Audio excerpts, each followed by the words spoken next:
Doctor साहब, अब वक्त आ गया है। मेरा इंतजार अब मुझसे नहीं संभल रहा। जब आप मुझे पूरा आनंद देंगे तब असली मजा आएगा। कृपया अब पूरा डाल दो ताकि मैं इस तड़प से मुक्त हो सकूं और पूरी तरह संतुष्ट हो सकूं। दोस्तों, अब आप सही सुन रहे हैं। यही है आज की कहानी, और इस कहानी में ऐसे ऐसे मजेदार सीन हैं जो आपके दिल को छू जाएंगे। तो चलिए कहानी शुरू करते हैं। मैं सविता हूँ, 26 साल की एक गांव की युवा महिला। मेरी जिंदगी साधारण लेकिन प्यार भरे रिश्ते से भरी थी। रणवीर, मेरे पति, शहर में काम के सिलसिले में रहते थे और हमसे मिलने केवल 6 महीने में एक बार आते थे। हमारा प्यारा बेटा ही मेरी खुशी का सबसे बड़ा कारण था। लेकिन मेरी जिंदगी में धीरे धीरे इतनी घटनाएं घटीं जिन्होंने मेरे परिवार और मेरे रिश्तों में गंभीर बदलाव लाए। रणवीर के शहर में रहने से मेरी जिंदगी में एकाएक एक खालीपन उत्पन्न हो गया। गांव की सीमाओं के भीतर मेरा एकमात्र सहारा डॉक्टर साहब थे, जो हमारे घर के पास ही अपना चैम्बर लेकर बैठे थे। मेरी छोटी मोटी बीमारियां और मेरे बेटे के स्वास्थ्य के विषय में मैं उनकी सलाह के लिए हमेशा जाती। एक दिन मेरे बेटे को तेज बुखार हुआ और मैं उसकी बेचैनी से परेशान होकर डॉक्टर साहब के चैम्बर की ओर दौड़ी। रात के 2 बजे हर कोई गहरी नींद में था। मैं घबराई हुई थी और डॉक्टर साहब को दरवाजा खटखटाने के बाद वह जल्दी से आए और मेरे बेटे का चेकअप करने लगे। उन्होंने आश्वासन देते हुए कहा, सविता, चिंता मत करो, बच्चा ठीक हो जाएगा, मैं तुम्हें दवाइयां देता हूं। उनके यह शब्द मुझे धीरज दे रहे थे। उन्होंने मेरे हाथों को अपने हाथों में लिया और कहा, तुम्हें इतना तनाव नहीं लेना चाहिए, मैं हमेशा यहां हूं। मुझे लगा जैसे मेरे दिल का एक हिस्सा उनके शब्दों के साथ जुड़ रहा है। डॉक्टर साहब के साथ मेरी समीपता बढ़ने लगी। हमारी छोटी छोटी मुलाकातें अब गहरी बातचीत में तब्दील हो गईं। एक दिन जब मैं खेतों में काम कर रही थी, अचानक मेरी तबीयत बिगड़ गई। चक्कर आ रहे थे और मेरा शरीर कांप रहा था। एक पड़ोसी ने मुझे डॉक्टर साहब के चैम्बर में पहुंचा दिया। डॉक्टर साहब ने मुझे चेक किया और कहा, तुम्हें आराम की जरूरत है, यहीं चैम्बर में कुछ देर आराम करो। उनकी देखभाल, उनकी मीठी बातें और उनका ध्यान मुझे एक अजीब सी तसल्ली दे रहे थे। मैंने अपना सिर उनकी गोद में रख दिया और आंसू बहाने लगी। उन्होंने मुझे सांत्वना दी, सविता, तुम बहुत मजबूत हो, लेकिन तुम्हें खुद का भी ख्याल रखना होगा। एक दिन मैं एक बार फिर डॉक्टर साहब के पास गई। दिल में ढेर सारी उलझनों के साथ मैंने पूछा, डॉक्टर साहब, क्या कोई ऐसी दवा है जिससे मैं खुद को कंट्रोल कर सकूं? मेरे पति शहर में काम के सिलसिले में थे और उनके बिना मैं बेहद अकेलापन महसूस कर रही थी। तड़प में कभी कभी नींद भी नहीं आती थी। डॉक्टर साहब ने मेरी बातें ध्यान से सुनी और बोले, हाँ, इसकी भी दवा है, लेकिन तुम उसे शायद ले नहीं पाओगी। इस बात ने मुझे अचंभित कर दिया। मैंने टोका और पूछा, ऐसा क्या है जो मैं ले नहीं सकती? डॉक्टर ने मेरी आंखों में देखा, धीरे धीरे मेरे पास आए और मेरे हाथ पकड़ते हुए बोले, दवाई है सविता, लेकिन असल में तुम्हें जिस चीज की जरूरत है वही चीज मुझे भी चाहिए। अगर तुम्हें कोई ऐतराज न हो तो हम दोनों एक दूसरे के करीब आ सकते हैं और इस अकेलेपन और तड़प को मिटा सकते हैं। पहले तो मैं चौंक गई थी, डॉक्टर को गलत समझा, लेकिन फिर जब मैंने सोचा कि मेरे पति मेरे से दूर हैं और मुझे सच में इस चीज की जरूरत है, तो मैं खुद को रोक नहीं पाई। मैंने डॉक्टर के सुझाव को मान लिया और हमने एक दूसरे की तड़प को शांत करने का रास्ता चुना। इस नए रिश्ते की शुरुआत हो चुकी थी। हर मुलाकात में हम दोनों एक दूसरे के साथ अधिक समय बिताने लगे। डॉक्टर साहब की कंपनी में मैंने वही शांति और सुकून पाया जो मुझे मेरे पति से दूर रहने पर खो गया था। डॉक्टर भी राहत महसूस करते थे और मैं भी। इस तरह लगभग हर मुलाकात ने हमें एक नई दिशा दी। हमारी अकेली रातें अब दोस्ती और सुकून की रंगीन उम्मीदों में बदल चुकी थीं। जीवन की एक और कहानी, अप्रत्याशित पर संतोषजनक। दोस्तों, एक ऐसा मोड़ जो दिल को झकझोर कर रख देगा। अपने पति से दूर तड़प भरे दिनों को काटते हुए मैं डॉक्टर साहब के चैम्बर में जाया करती थी। हमारी मुलाकातें भावनाओं के ऊंचे लहरों पर सवार होती थीं और हम दोनों एक दूसरे के साथ के सुख का आनंद लेते थे। दिन बड़े ही खासा और खुशहाल गुजर रहे थे, लेकिन एक दिन ऐसा कुछ हुआ जिसने मेरी जिंदगी का रंग उड़ा दिया। एक दोपहर जब कोई नहीं था, मैं डॉक्टर के पास उनके चैम्बर में गई। हमें कोई रोकने वाला नहीं था और मैंने डॉक्टर साहब को बाहों में भर लिया। वह गहराई से मेरे होठों को चुंबन करने लगे और हम दोनों भावनाओं में खो गए। तभी एक नौजवान अपनी बीमारी का इलाज कराने के लिए डॉक्टर के पास आ गया। दरवाजा लॉक नहीं था और जैसे ही उसने धक्का दिया, दरवाजा खुल गया। उसने हमें रंगे हाथ पकड़ लिया और फिर चुपचाप वहां से चला गया। मैं भी जल्दी जल्दी अपने कपड़े पहनकर डरते हुए घर चली आई। अगले दिन खेत में मैं काम कर रही थी। वही लड़का वहां आ गया और मुझे धमकी देने लगा, सविता, कल जो तुमने डॉक्टर के साथ किया मैं सबको बता दूंगा। तुम्हारी जिंदगी बर्बाद हो जाएगी, तुम्हारा पति भी तुम्हें छोड़ देगा।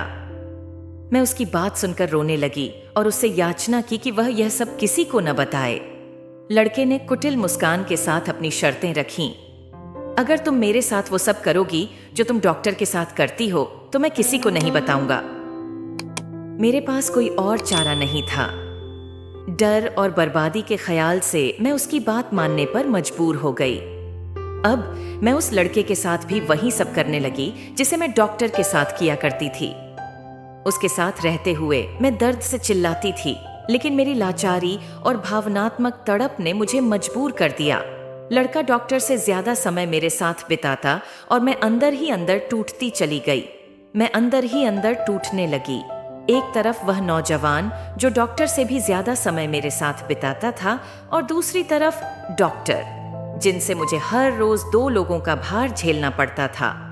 थोड़ा सुकून पाने की चाह में मैंने अपने आप को ऐसी उलझन में फंसा लिया था जिससे निकलना अब मुश्किल लग रहा था। जब मैंने डॉक्टर के साथ यह सब शुरू किया था तब मुझे लगा था कि मेरी जिंदगी में थोड़ी खुशी लौट आएगी, लेकिन अब यह खुशी एक ऐसा बोझ बन गई थी जो मेरी आत्मा को खा रहा था। नौजवान के साथ बिताए पल मुझे दर्द और शर्मसार कर रहे थे। हर दिन हर रात मैं अपनी स्थिति को लेकर परेशान रहती थी और यह सोचकर रोने लगती थी कि मैंने अपनी जिंदगी को क्या बना लिया है। मैं आत्मग्लानि से भर गई थी। व्यापती हुई भावनाओं और भीतरी दर्द ने मेरी हिम्मत को पूरी तरह से तोड़ दिया था। अब मुझे यह भी समझ नहीं आ रहा था कि मैं किससे मदद मांगूं या अपना यह कष्टकारी जीवन कैसे बदलूं। मेरे दिल और दिमाग में एक ही सवाल गूंज रहा था, क्या मेरे लिए कोई सुकून भरा रास्ता बचा है या मैं हमेशा के लिए इस त्रासदी में घिरी रहूंगी। गांव में गपशप की कोई कमी नहीं थी और अब तो हर कोई हमारे करीबियों पर चर्चा करने लगा था। बाजार में सब्जियां खरीदते वक्त जब मेरी सहेली सरिता ने मुझसे पूछा, तुम्हें ऐसा क्या है जो तुम इतनी बार डॉक्टर साहब के पास जाती हो, तो मैंने हल्के फुल्के अंदाज में हंसकर जवाब दिया, अरे बस छोटे मोटे कामों के लिए जाती हूँ, उनके पास हर समस्या का हल होता है। लेकिन सरिता की आंखों में सवाल साफ नजर आ रहा था। मैंने बहुत कोशिश की झूठी हंसी में उस संदेह को दबा दूं, पर असलियत पर लगाम लगाना मुश्किल था। अब हमारे बीच की ये निकटता किसी से छुपी न रही। धीरे धीरे दिन ब दिन हमारे बीच की ये खासियतें बढ़ती गईं। फिर एक दिन जब हम दोनों डॉक्टर साहब के चैम्बर में थे, एक मरीज ने हमें साथ देख लिया और उस मरीज ने गांव में बात फैला दी। अब हर तरफ हमारी ही चर्चाएं थीं और लोग चुप रहकर भी बहुत कुछ बोल रहे थे। गांव वालों की नजरें अब हमें हर समय घूरती थीं। क्या हम अब इस रिश्ते को जस का तस रख पाएंगे? क्या सच्चाई सामने आने पर हमें स्वीकार किया जाएगा या यह अफवाहें हमारे रिश्ते को और मुश्किल बना देंगी? गांव के लोग अब कानाफूसी करने लगे हैं। पंचायत के बुजुर्ग लोग मुझसे मिलने आए और सीधे पूछा, क्या यह सब सच है? शब्दों का वार मेरे सीने में हो रहा था। मैं घबराकर बोली, नहीं, आप लोग गलत समझ रहे हैं। हालांकि यह आग की तरह फैला हुआ था। रवि, वह लड़का जिसने मेरी मजबूरी का फायदा उठाया था, और रणवीर, मेरा पति जिसने मुझ पर यकीन किया था, सब इस जाल में उलझ रहे थे। पर यह सिर्फ शुरुआत थी। तमाम रातें जो मैंने दर्द और अपराध बोध में बिताईं, रवि के कृत्यों की यादें मुझे हर रोज अंदर ही अंदर खा रही थीं। एक मातम सा हर पल, हर क्षण मेरे साथ था।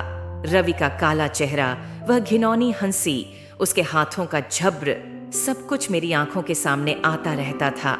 आपको बता दूं, अनगिनत बार मैंने अपनी आत्मा की पुकार सुनी है, पर किसे सुनाऊं, किससे कहूं? और अंततः रणवीर के कानों तक भी यह खबर पहुंच गई जब उन्होंने मेरे सामने आकर रोते हुए पूछा, सविता, क्या यह सच है? क्या तुमने मेरे साथ विश्वासघात किया? उनके चेहरे की उदासी और निराशा ने मुझे और भी शर्मिंदगी में डाल दिया।